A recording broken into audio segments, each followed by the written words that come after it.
Hello students, आज हम class 11 का चैप्टर नंबर 9 पढ़ेंगे विच इज़ जर्नल। ये इसका पार्ट 1 है। रिमेनिंग पार्ट के लिंक्स डिस्क्रिप्शन में गिवन है, आप वहाँ जाकर के देख सकते हैं। इस वीडियो का लर्निंग कॉन्सेप्ट है A meaning of journal, B terms used for journal, C advantages of a journal and D limitation of journal। सबसे पहले हम समझते हैं meaning of journal. Journal is a book of prime entry or a book of original entry in which transactions are first recorded in a chronological order, that is in the order or sequence they are entered। Journal एक book of prime entry है और एक book of original entry है जिसके अंदर transaction को chronological order में record किया जाता है। यहाँ क्रोनोलॉजिकल का मतलब इन ऑर्डर और सीक्वेंस होता है। तो बेसिकली आप वाउचर की हेल्प से सबसे पहले जनरल एंड सब्सिडी बुक्स में एंट्री करते हैं, then journal and subsidy books की हेल्प से आप लीजर में पोस्टिंग करते हैं।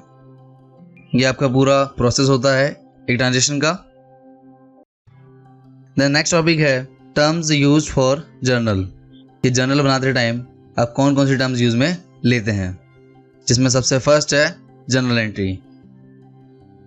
An entry recorded in the journal is called journal entry. जब एक ट्रांजेक्शन की हेल्प से आप जर्नल में एंट्री को रिकॉर्ड करते हैं तो उसे जर्नल एंट्री कहते हैं। Second, journalising. The process of recording a transaction in a journal is known as journalizing। जब एक ट्रांजेक्शन को जर्नल में रिकॉर्ड करते हैं तो उस प्रोसेस को आप जर्नलाइजिंग कहते हैं। The next third, posting. The transfer of journal entry to a ledger account is called posting. जब आप जर्नल की हेल्प से जर्नल एंट्री को लीजर में ट्रांसफर करते हैं तो उसे पोस्टिंग कहते हैं। ये आपकी 3 टर्म्स हैं जिसे आपको याद रखना है जर्नल को सीखने के लिए। द नेक्स्ट है एडवांटेजेस ऑफ अ जर्नल, कि जर्नल को बनाने के क्या क्या एडवांटेजेस हैं, जिसमें सबसे पहला है provides accounting data in chronological order. Transactions in the journal are recorded as they take place, thus it makes available the accounting record in chronological order as well as date wise. जब भी business में कोई transaction होता है तो उसे आप सबसे पहले जर्नल में रिकॉर्ड करते हैं। ऐसा करने से आपको अकाउंटिंग रिकॉर्ड्स क्रोनोलॉजिकल ऑर्डर में एंड डेट वाइज मिलते हैं। Then second, possibility of error reduces. Possibility of error is reduced as the amounts to be debited and credited are written side by side and the two can be compared to verify whether they are equal or not। General के अंदर amount of debit and credit को side by side लिखा जाता है, जहाँ इन दोनों amounts को आप वेरीफाई कर सकते हैं कि दोनों अमाउंट्स इक्वल हैं या नहीं, जिससे पॉसिबिलिटी ऑफ एरर रिड्यूस होती है। The next third, explanation of the transaction. Along with the entry in the journal, narration is written explaining the entry for understanding the entry later।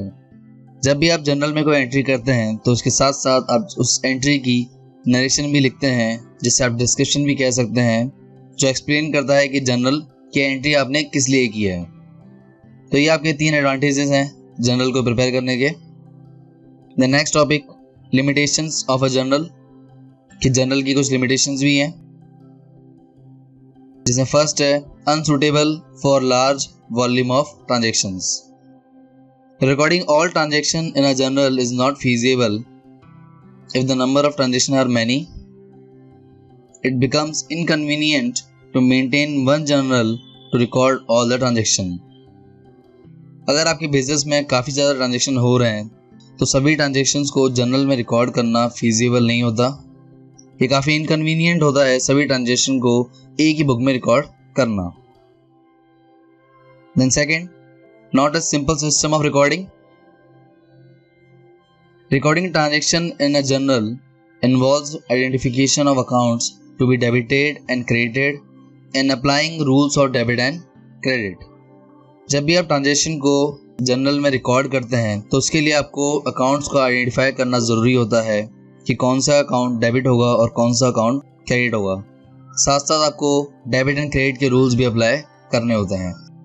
इसलिए system को transaction को record करने का easy system नहीं कहा जाता। द नेक्स्ट थर्ड है not a substitute of ledger. Information relating to a particular person और head is known after posting of transaction in the ledger accounts. Journal is thus not a substitute of ledger. किसी भी particular person की information के लिए transaction को सबसे पहले ledger accounts में पोस्ट किया जाता है। जर्नल को आप लेजर की तरह यूज़ में नहीं ले सकते हैं, इसलिए जर्नल को यहाँ लेजर का सब्स्टिट्यूट नहीं बताया गया है। तो ये आपकी 3 लिमिटेशंस हैं। तो यहाँ हमने इन सारे टॉपिक्स को क्लियर कर लिया है। So thank you guys for watching this video. अगर आपको ये वीडियो अच्छा लगे तो लाइक कीजिए। For more videos subscribe my channel success seat. आप इस चैप्टर के नोट्स डाउनलोड कर सकते हैं जिसका PDF लिंक डिस्क्रिप्शन में गिवन है। आप हमें फेसबुक एंड इंस्टाग्राम पर फॉलो कर सकते हैं for question queries and updates के लिए and click on bell icon for daily updates. Thank you.